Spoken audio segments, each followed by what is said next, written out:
Buenas tardes a todos. Muchas gracias, Belén, por tu introducción y muchas gracias al resto de ponentes por sus magníficas presentaciones. El tema que me corresponde a mí son las peculiaridades del manejo farmacológico y no farmacológico del delirium superpuesto a demencia. Dado que el delirium es considerado como una de las principales urgencias en geriatría, su manejo es clave. En toda intervención priorizaremos las medidas no farmacológicas, como ya hemos podido apreciar. Sin embargo, la investigación en medidas farmacológicas es cada vez mayor, por lo que mis próximas diapositivas las dedicaré a ello. Sin embargo, no quisiera continuar sin insistir en que la agitación debe ser considerada como un indicador de angustia secundario en las necesidades básicas no satisfechas. Por tanto, en caso de aparecer estas conductas, será lo primero que tendremos que revisar y asegurar. Y sin retrasarme mucho más, voy a pasar a comentaros algunas ideas de cada uno de los tres fármacos que más se están estudiando en contexto de prevención de delirio.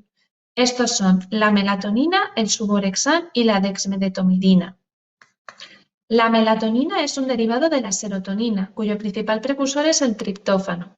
Es sintetizada por la glándula pineal y controlada por el núcleo supraquiasmático, produciéndose su máxima secreción durante la noche. Entre sus funciones se encuentran, además del control del ciclo sueño-vigilia, una acción antiinflamatoria, antioxidante y moduladora del dolor. Por su parte, ¿qué son los melatonérgicos? Son agonistas del receptor de melatonina. A diferencia de esta, se unen con mucha más afinidad y su vida media es mayor. El más conocido es el ramelteón. La edad avanzada suele asociar una disminución en la producción de melatonina. Esto se produce por la calcificación frecuente en mayor o menor medida de la glándula pineal y por la limitación de la visión. Mientras que en un adulto joven el pico de melatonina nocturno suele ser de 8 a 10 veces superior que durante la mañana, en el adulto mayor este pico tan solo llega a ser unas 2 veces superior. Veamos algunos estudios acerca del uso de melatonina en la prevención de delirio. Este que podemos apreciar en la diapositiva es un metaanálisis publicado el año pasado que está realizado en pacientes sometidos a cirugía. Este metaanálisis incluía 9 estudios con un tamaño muestral total de 1.452 y en 5 de ellos la edad de los participantes era superior a los 65 años. La intervención consistía en administrar de 3 a 5 miligramos de melatonina u 8 miligramos de ramelteón y compararlo frente a placebo. Tras realizar un análisis por subgrupos, se encontró que en los mayores de 65 años no reducía significativamente la incidencia de delirio. Destaca que el único de los estudios en mayores de 65 años que sí que encontró una diferencia significativa a favor de la melatonina fue el de Sultan, en el que empleaba una dosis alta, de 5 miligramos. Este otro artículo, también de 2022, es un ensayo clínico randomizado que incluye pacientes ingresados en traumatología por intervenciones quirúrgicas. En este caso, el tamaño muestral total era de 72, 36 en el grupo de intervención y 36 en el grupo control. En este caso, los autores sí que encontraron diferencias significativas en la incidencia de delirium postquirúrgico y a días 1, 2 y 3 postintervención. No obstante, en esta tabla podemos observar que el número de pacientes mayores de 75 años era muy pequeño, 15 en total, por lo que las conclusiones no pueden considerarse como representativas en nuestra práctica clínica habitual. Por último, os presento esta revisión sistemática muy reciente, ya que complementa al primer metaanálisis, pues añade a los estudios incluidos en este primero otros tantos hasta incorporar un total de 25 estudios y un tamaño muestral de 3.451. Concluye en que la melatonina, pero no el ramelteón, mostró el efecto de prevención de delirium en comparación con placebo. En esta diapositiva señalo los nuevos estudios que incorpora esta revisión con respecto a la previa, con fondo naranja y azul, uso de melatonina y de ramelteón respectivamente. Cabe destacar que todos ellos añadían pacientes tratados en plantas no quirúrgicas. Al realizar un análisis por subgrupos en la población de edad avanzada, ni la melatonina ni el ramelteón mostraron un efecto de prevención de delirium significativo.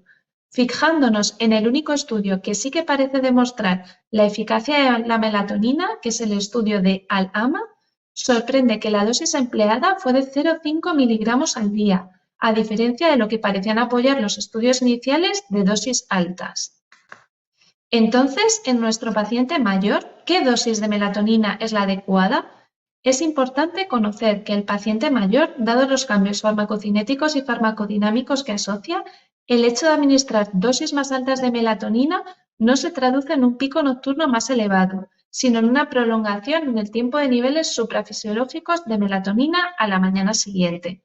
Como consecuencia, lo que ocurre es una disregulación del ciclo sueño-vigilia, además de aparición de efectos secundarios diurnos, especialmente somnolencia.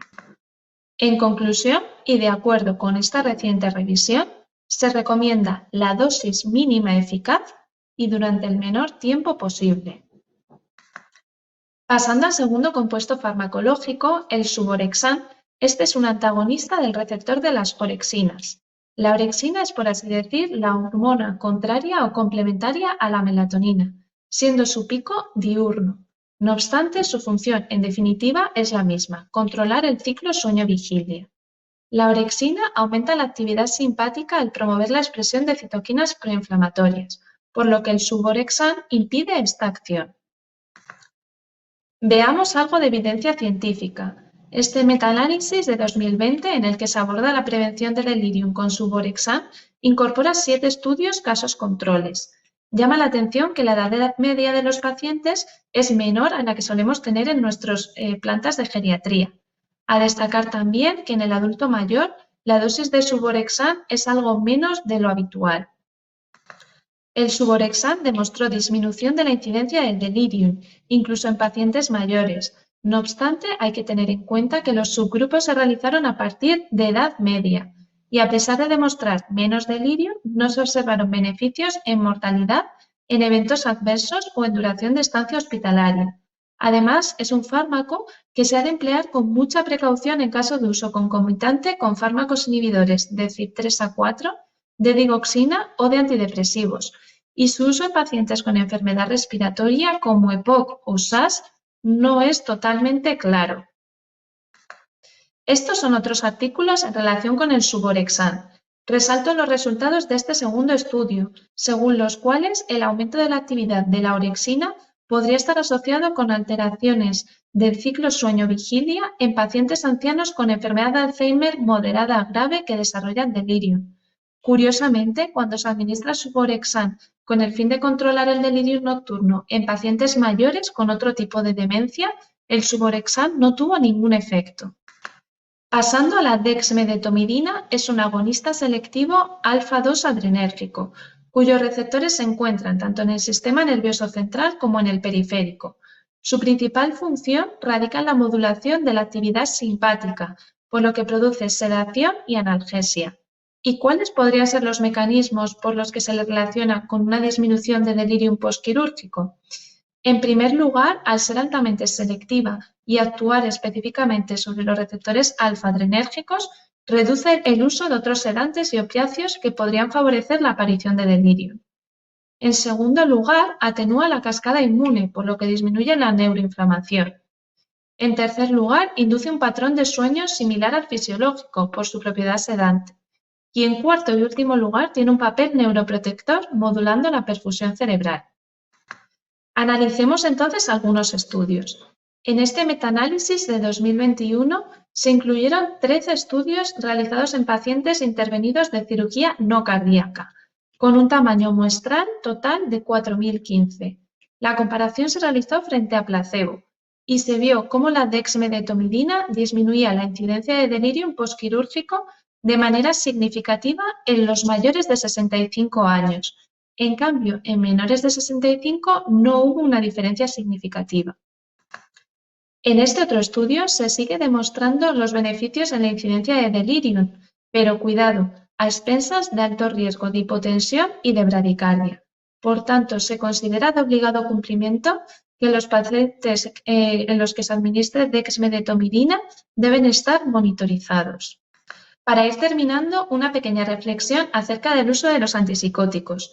En muchas ocasiones, la indicación de antipsicóticos parece ser la respuesta rápida y fácil ante un episodio de delirium, especialmente un hiperactivo.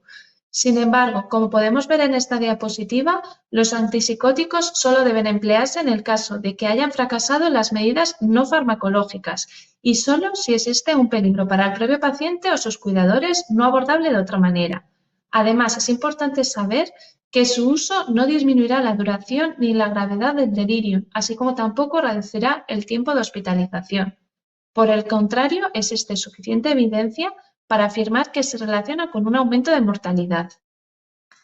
Como conclusiones finales, ¿cómo debemos manejar el delirium en el paciente mayor con demencia? Primero, con medidas no farmacológicas de prevención, asegurando las necesidades básicas. Segundo, podemos plantear alguna medida farmacológica de prevención, siendo las que actualmente hay más evidencia a favor la melatonina a dosis mínima eficaz durante el menor tiempo posible o la dexmedetomidina siempre que el paciente esté monitorizado. Si no se ha llegado a conseguir evitar la aparición del delirio y hace falta hacer frente a una situación de delirium hiperactivos normalmente, intentaremos controlarlo con medidas de reconducción verbal, validando siempre al paciente. Finalmente, si no hay otra opción, se emplearán medidas farmacológicas de tratamiento, intentando ser lo menos agresivo posible.